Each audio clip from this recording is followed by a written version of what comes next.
Let's go to point 5 creative. Point 5 creative is in trouble, but it's got nothing to do with me. Point 5 creative studios, right? It's one of the channels in Zimbabwe which are big. Let's go to videos. Point 5 creative studios is one of the channels in Zimbabwe which are big. Point 5 creative studios is one of the channels in Zimbabwe which are big. Point 5 creative studios is one of the channels in Zimbabwe which are big. Point 5 creative studios is one of the channels in Zimbabwe which are big.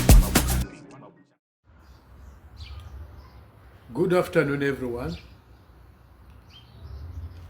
Like I said, that at 3 I would be here to share with you, to talk with you the situation of our country.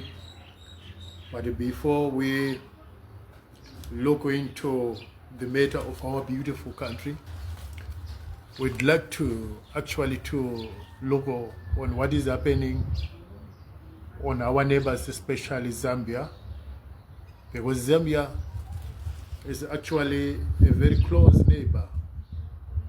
Now, I think everybody, almost everywhere, it is all over on social media, on the news headlines, that President HH, the Zambian president, it seems like the whole country is now turning up against him, because wherever he goes now, people, they want to stone him. Not once, not twice, not 3 times, more times. As soon as he wants to address thousands of people, they throw stones, they throw bottles, they throw sticks, they start to insult him, they shout at him. But my question is, if President HH is 1,000 times better, is 1,000 times more honorable than his brother, President Emerson Mnangagwa, then if Mnangagwa was the Zambian president, what would happen to him? That is the first question we need to ask ourselves. If Zambians have become so arrogant, are so angry with somebody who is 1,000 times than the Zimbabwean president, who is actually the brother of, he's not a Zimbabwean, he's a Zambian. That is correct. From Bumbwa. You know it, I know it, everybody knows it. There is no argument, about it. No question about it. Now, we say, if President HH, the Zambian president, is 1,000 times better, more honorable, more respectful than Emerson Mnangagwa, if he was the Zambian president, what would have happened to him? For he is a thief, he is a liar, yes, he is a rapist, he is a crook, he is a hypocrite. I think some of the people, they don't want me to say it as it is, but if I don't say it, then still somebody else is going to say it, and already thousands of people, they are now so strong. They are now courageous. They now put on the arm of bravery to speak out like the way I'm saying, that this man who is a thief and a robber and at the same time being a president, a matter of a president. When you think about it, the name is Excellence President Emerson Mnangagwa, you do think he's a good man. Yet that guy is a bastard. Instead of being a prisoner, he is a president. Can you imagine? A man who is supposed to be a prison is now a president. Yo. So you find that our country, we are not independent, and you find that people who are supposed to be in the street, they are behind bars, locked in prison. They're in jail. How can you run a country? How can you run a country whereby the majority of the people in the prison, they are political opponents? Is that a free country? Then he's busy flying all over the world, lying to the people, improve the lives of Zimbabweans by 50%. Who is going to believe those lies? Because a lot of people, if you go to Botswana, on the street corners, the women and children who are busy begging, they are Zimbabweans. If you go to South Africa, in all its provinces, in all its towns, the people, the blind people, the lame people who are begging, they are Zimbabweans. But did you know that our country, it is one of the world's largest lithium producers? I'm not talking of gold, I'm not talking of platinum. Well, we are one of the world's biggest platinum producers. I'm not talking about that platinum, I'm not talking of diamonds, I'm only talking about lithium. Yet our own country doesn't have a currency of its own. We have these foreign bastards. We have been in government control for over 45 years. 45 blood years. And in all those years, the only thing they managed to do was to kill people, to preach propaganda, to loot, to steal. I'm telling you the absolute truth. Well, they would say the white people, the white regime, it was bad, it was oppressive, but at least they gave the people jobs. Whatever job you had, the money had value. Life was better, health care was free and it was available. We had the best schools. Even those people who came up as our liberators, they went to Oxford University. The majority of them, they went to Cambridge in the UK, under whose expense the same government which they said was very bad, the white man's government. Now today, the black man is in charge, and this type of a black man, because they are not one of us. They are not. Our own people who are very poor, they are landless, they are homeless, and above all, they are voiceless. Just recently, there is some news that Mazibabawe Shandugo, Godfrey Karembera, he cannot urinate, but some sources are saying they done something horrible. That is, I'm even ashamed to, it's more than castrating a person. They are said they cut him off. They cut him. Some sources are saying they cut him off his men. These bastards. These trackless thieves. What kind of torture is that? And the bees were going all over carrying those snakes which they call the scabs. That is why it is very, very important that once ZANU-PF is gone, we need to change the name of that country, because the name of that country is now cursed.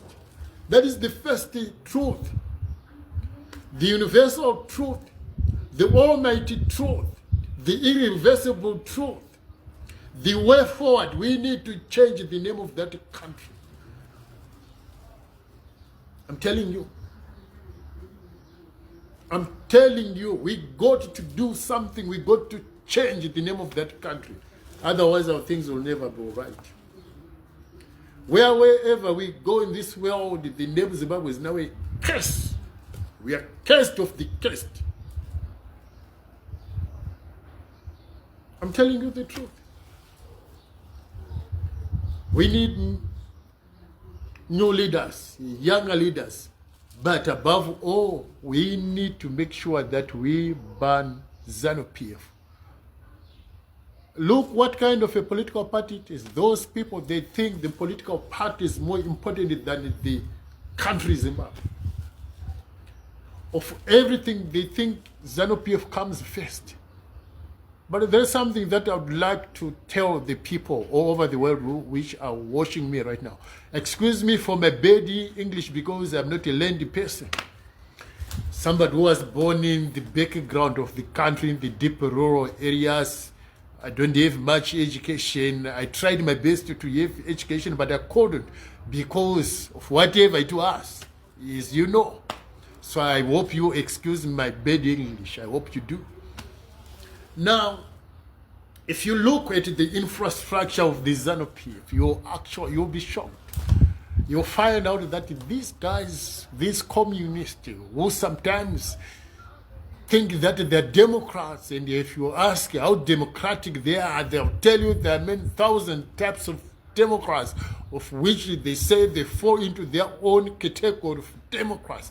And the thing about these devils, do you know if you join them today, if I go and join them, ZANU-PF, and if I steal, I do and crime, they are not bothered. They are not worried. Let's say the President Emerson Mnangagwa gives me gold worth 50 million US, and I take 40 million and I give them back 10 million. Do you know that they won't even take me to prison? But there's something they do. ZANU-PF. Did you know that the day you speak against them, they will never forgive you for that sin? The only sin that ZANU-PF will never forgive you is when you do something against them. Not to take land, not to take man, not to kill innocent civilians, not to rape people. They're not worried about that. As long as you are loyal to ZANU-PF, you are more than welcome. You are free. That is the ZANU-PF standard. Now, I'd like to tell you something. I know some of our people, they are not yet technological, cautious or advanced. So I'm going to say something about the cars that the people have received, the chiefs, some members of opposition, even within ZANU-PF. I would like to give you an example, and I want to take you back to about, I think, let me say, 12 years or 13 years back. I think 12 years. And that year, it was around 2013. I was standing with a guy. He had an iPhone. I think, was it iPhone 3 or 4 in the days back then? And that iPhone, somebody was making a call. He received a call. And he was standing from us a distance of about probably 15 to 20 meters away. So obviously we could not hear the conversation. This guy was standing, and this guy, we could not even properly hear him. But this guy said, I want to show you what an iPhone can do. I want to record the conversation that this guy is having on his phone. So he started recording at about 15 to 20. By the time he played the voice record, we could actually hear clearly the conversation of two people. I said, how is it that we couldn't hear what that guy was talking on the phone, and also the guy who called. We couldn't hear anything, but that iPhone was able to capture.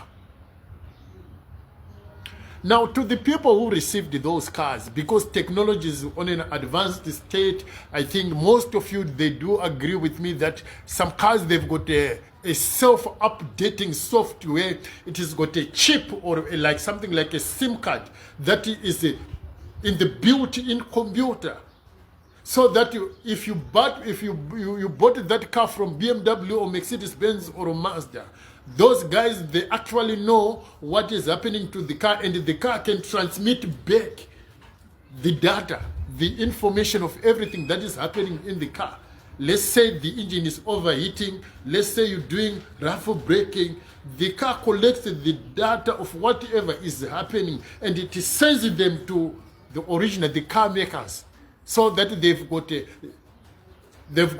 the complete database of every product that is coming. If it is BMW, at BMW Central computer, then they know this car was driven under this condition, and by the time you go to the service, what they do is they just make a printout, even without plugging into your car. They show you that you have been using your car like this, please try to use it like this, That is the marvel of technology. Now, ZANU-PF, as they are connected with the Russians, with the Chinese, when it comes to intelligence, they can give you a car. Not necessary that you need it. No. Not necessary that ZANU-PF feels they want to give you. No. So the technique was, before they could give to some suspicious people, like in the army, it was a technical thing, right? They started by giving like chiefs, then they give celebrities, other people, to envy the guys in the military, so that by the time their turn comes, they will not say no to receiving cars. But by the time, like those 700 cars they received, by the time they receive those cars, they are finished. Did you know that? They are what? They are finished. So, that car, when you receive it, it will be linked to your phone. But the car is linked to a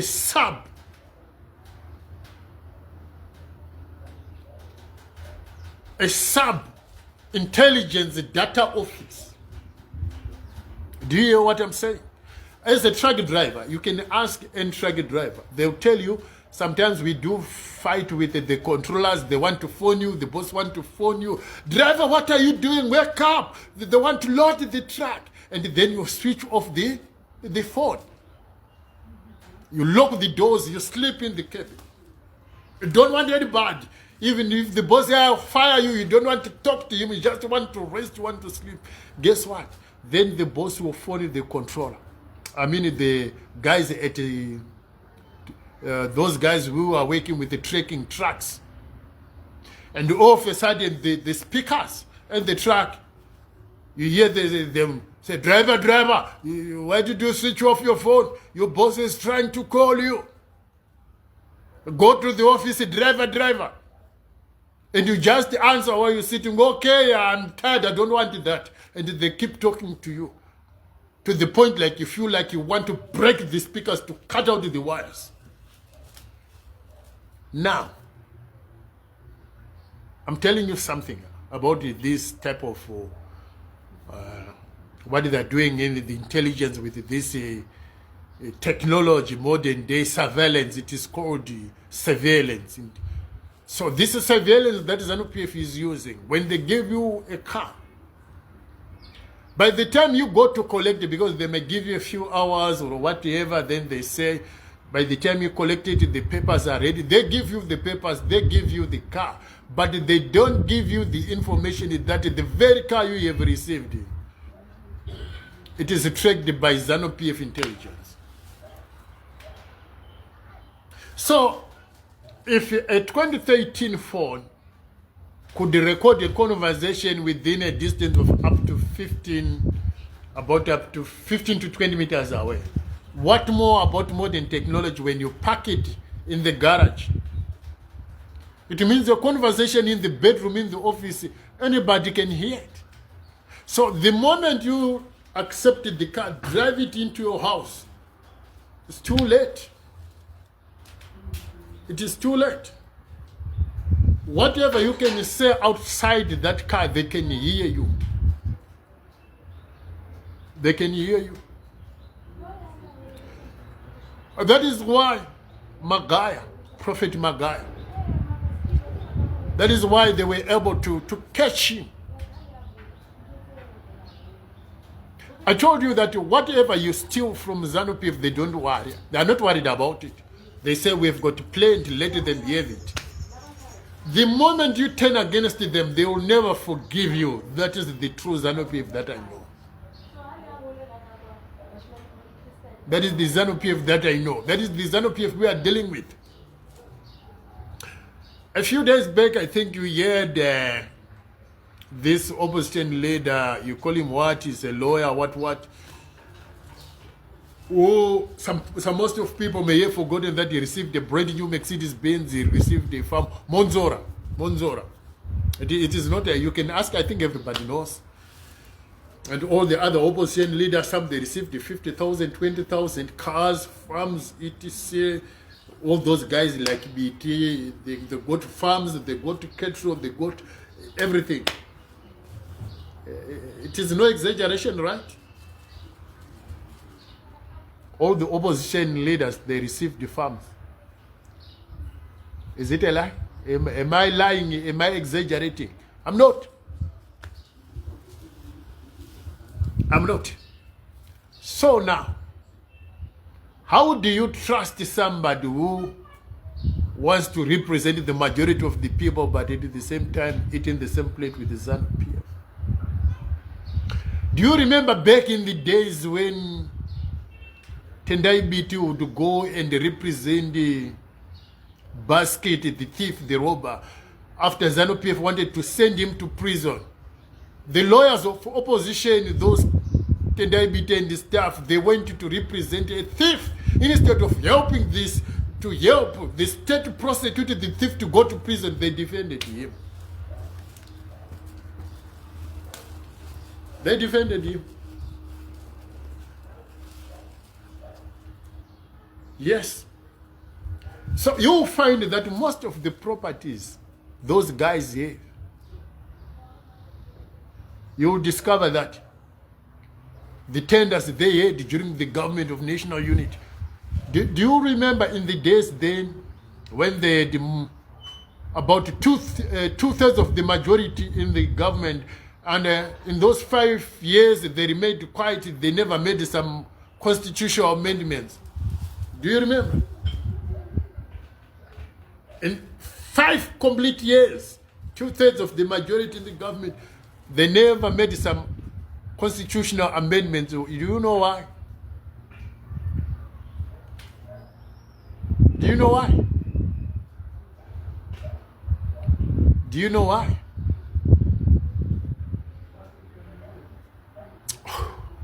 They started doing the ZANU-PF way. They started going the ZANU-PF way. They started having properties. Started driving nice cars. Started hanging around with beautiful women. Until the majority of them, I'm not talking now of ZANU-PF, of our brothers in the opposition, the majority, over 95% of them, they are HIV positive. It's true. Am I lying? Are they not? And they still go around just like the majority of ZANU-PF, the entire ZANU-PF, they are fucked up. And they still go around and take people's wives and they sleep with them and they infect them with these deadly diseases. ZANU-PF way. So I don't know how to tell you, because I feel like sometimes I'm infringing your rights to tell you something. I feel like that. I think some of the things I've got to say it in my own native language. Because I'm ashamed to say on international level about some of the horrible things that is done by the ZANU-PF. The ZANU-PF. But in 2017, when they called for a second republic, do you remember those Muslims who were standing by President Emerson Mnangagwa on the left and right? And the very wife, who's now your first lady, she was wearing that regalia of Islam. Those Muslims. Today, they're the very ones who are being used to siphon all the money, all the wealth, all the resources of Zimbabwe. They are using who? The same Muslims. I challenge anybody who disagree with me even to sue me. I'm telling you the truth. Now, some people, they feel like, what must I do? This country, it doesn't need ZANU-PF anymore. Or anybody who have worked within ZANU-PF. That is why when Geza came out, you could never say personally ZANU-PF because he benefited a lot from ZANU-PF. And when they said, we no longer want you, he said, you can never chase me from ZANU-PF, because he knew that to say personally ZANU-PF, it would mean he's gone, he will lose everything. That is the truth I'm telling you. Are we in agreement? Are we in agreement? I never lied to you, did I? I never misled you. Did I ever mislead you? Yes. Sometimes we disagree about other things, but at least I've been faithful to tell you the truth, which sometimes you don't even like. But then if we are to have a good society, if we are to build a beautiful nation, a strong nation, we got to start on the basis of the truth. Even if you tell something that would hurt me, but let it be the truth. Even if I tell you something that would hurt you, but let it be the truth. As long as if I say something that is confined within the confinement of truth, it's acceptable. So, I'm going to be live again. But for now, let's digest this message. But also, remember to follow, to share, to send what you think in the section, comment section. Thank you.